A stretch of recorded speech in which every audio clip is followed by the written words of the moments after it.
ഭരണപരിചയം മുഖ്യമന്ത്രിയെ നിശ്ചയിക്കുന്നതിൽ മാനദണ്ഡമല്ലെന്ന് VD. Satheesan. VS. അച്യുതാനന്ദന്റെയും നരേന്ദ്രമോദിയുടെയും ഉദാഹരണം ചൂണ്ടിക്കാട്ടിയാണ് ദേശീയ മാധ്യമത്തിന് നൽകിയ അഭിമുഖത്തിൽ വി.ഡി. സതീശൻ ഈ നിലപാട് വ്യക്തമാക്കുന്നത്. ഹൈക്കമാൻഡിന്റെ ഏത് തീരുമാനവും അംഗീകരിക്കുമോ എന്ന ചോദ്യത്തിന് ചോദ്യം സാങ്കല്പികം എന്നായിരുന്നു വി.ഡി. സതീശന്റെ മറുപടി.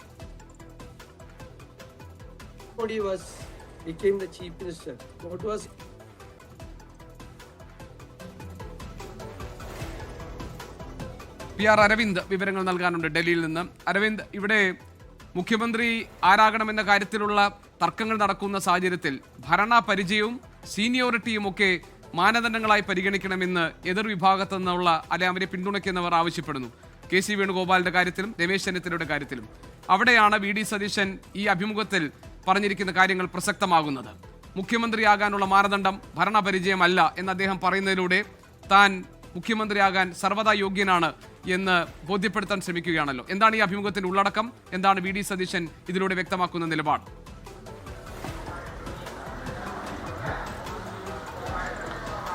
അടുത്ത മുഖ്യമന്ത്രി ആരാകണമെന്ന ചർച്ചകൾ കേരളത്തിൽ ശക്തമായി തന്നെ മുന്നോട്ട് പോകുമ്പോഴാണ് ഈ ചർച്ചകളിൽ വി.ഡി. സതീശൻ തന്റെ നിലപാട് വ്യക്തമാക്കിയിരിക്കുന്നത്. കാരണം വി.ഡി. സതീശന് ഭരണപരിചയമില്ല എന്നതായിരുന്നു കെ.സി. വേണുഗോപാൽ പക്ഷവും അതുപോലെ തന്നെ രമേശ് ചെന്നിത്തല പക്ഷവും ഇതിനോടൊപ്പം തന്നെ ആരോപിച്ചുകൊണ്ടിരിക്കുന്നത്. എന്തായാലും ഒരു ഭരണപരിചയം ഒരു മുഖ്യമന്ത്രി പദത്തിലേക്ക് ഒരു മാനദണ്ഡമായി പരിഗണിക്കാൻ സാധിക്കില്ല എന്നതാണ് വി.ഡി. സതീശൻ ഇപ്പോൾ ചൂണ്ടിക്കാണിച്ചിരിക്കുന്നത്. നേതാവിന് കാഴ്ചപ്പാടാണ് പ്രധാനം. ഇതിനുവേണ്ടി ചില ഉദാഹരണങ്ങളും വി.ഡി. സതീശൻ ഒരു ദേശീയ മാധ്യമത്തിന് നൽകിയ അഭിമുഖത്തിൽ വ്യക്തമാക്കുന്നു. വി.എസിന്റെയും അതുപോലെ തന്നെ പ്രധാനമന്ത്രി നരേന്ദ്രമോദിയുടെ ഉദാഹരണമാണ് വി.ഡി. സതീശൻ ഇതുമായി ബന്ധപ്പെട്ട് ചൂണ്ടിക്കാണിച്ചിരിക്കുന്നത്. ഇതുകൂടാതെ തന്നെ സംഘടനാ ദൗർബല്യമാണ് ഉത്തരേന്ത്യയിൽ കോൺഗ്രസിന് തിരിച്ചടിയായതെന്നും വി.ഡി. സതീശൻ ചൂണ്ടിക്കാണിക്കുന്നു. ആ സംഘടനാ ദൗർബല്യം തിരിച്ചടിയായതെന്ന് ചൂണ്ടിക്കാണിക്കുന്നത് അത് കെ.സി. വേണുഗോപാലിന്റെ ഒരു ഭരണത്തെ തന്നെയാണ് വി.ഡി. സതീശൻ ഈ അഭിമുഖത്തിലൂടെ വ്യക്തമാക്കിയിരിക്കുന്നത്. ഇതുകൂടാതെ തന്നെ ജൻസിക്ക് മനസ്സിലാകുന്ന രീതിയിൽ പാർട്ടികൾ സംസാരിക്കണമെന്നതാണ് വി.ഡി. സതീശൻ ചൂണ്ടിക്കാണിച്ചിരിക്കുന്നത്. എന്തായാലും തനിക്ക് മുഖ്യമന്ത്രി പദത്തിലേക്ക് താൻ പൂർണ്ണ യോഗ്യൻ അല്ലെങ്കിൽ അർഹനാണെന്ന് തന്നെ വി.ഡി. സതീശൻ ഈ അഭിമുഖത്തിലൂടെ വ്യക്തമാക്കുന്നു. എന്തായാലും ഇത്തരം ഭരണപരിചയം തനിക്കില്ല എന്ന് പറയുന്ന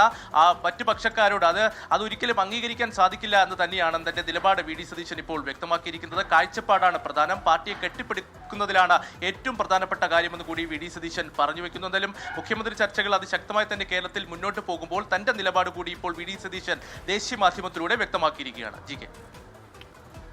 പി.ആർ. അരവിന്ദാണ് ഡൽഹിയിൽ നിന്ന് വിവരങ്ങൾ നൽകിയത്. ദേശീയ മാധ്യമത്തിന് വി.ഡി. സതീശൻ നൽകിയ അഭിമുഖത്തിലാണ് ഭരണപരിചയത്തെ മുഖ്യമന്ത്രിയാകാനുള്ള യോഗ്യത ഇവിടെ നിശ്ചയിക്കുന്ന മാനദണ്ഡമായി പരിഗണിക്കേണ്ടതില്ല എന്ന് വി.എസ്. അച്യുതാനന്ദന്റെയും നരേന്ദ്രമോദിയുടെയും ഒക്കെ ഉദാഹരണങ്ങൾ ചൂണ്ടിക്കാണിച്ച് വി.ഡി. സതീശൻ സ്ഥാപിക്കാൻ ശ്രമിച്ചിരിക്കുന്നത്.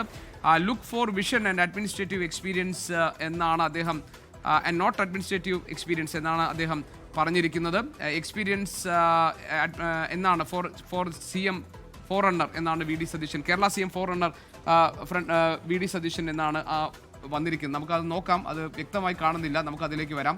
നേതാവിന് കാഴ്ചപ്പാടാണ് ഏറ്റവും പ്രധാനം, അതല്ലാതെ എന്നാണ് look for vision and not administrative experience എന്നാണ് ഈ കേരള CM ഫ്രണ്ട് റണ്ണർ എന്ന നിലയിൽ വി.ഡി. സതീശൻ നൽകിയ അഭിമുഖത്തിൽ പറഞ്ഞിരിക്കുന്നത്. അതോടുകൂടി വി.ഡി. സതീശൻ തന്റെ നിലപാട് വ്യക്തമാക്കുകയാണ്. എന്താണ് അദ്ദേഹം പറഞ്ഞിരിക്കുന്നത്? ഒരു ഇംഗ്ലീഷ് മാധ്യമത്തിൽ നൽകിയ അഭിമുഖത്തിലാണ് വി.ഡി. സതീശൻ ഈ കാര്യങ്ങൾ വ്യക്തമാക്കിയിരിക്കുന്നത്. അതിന്റെ വീഡിയോ വന്നിട്ടുണ്ട്, നമുക്കതൊന്ന് കാണാം.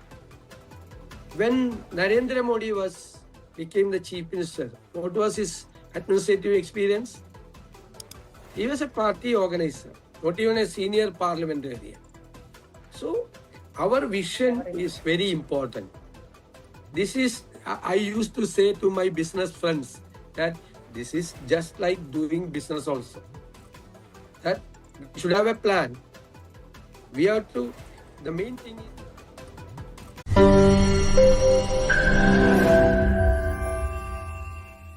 ലോകത്തെവിടെയായാലും ഏത് സമയത്തും 24 വാർത്തകളും ഓഗ്മെന്റഡ് റിയാലിറ്റി പാക്കേജുകളും എക്സ്പ്ലെയിനറുകളും വിശദമായി കാണാൻ ഞങ്ങളുടെ യൂട്യൂബ് ചാനൽ നിങ്ങൾക്ക് സബ്സ്ക്രൈബ് ചെയ്യാം.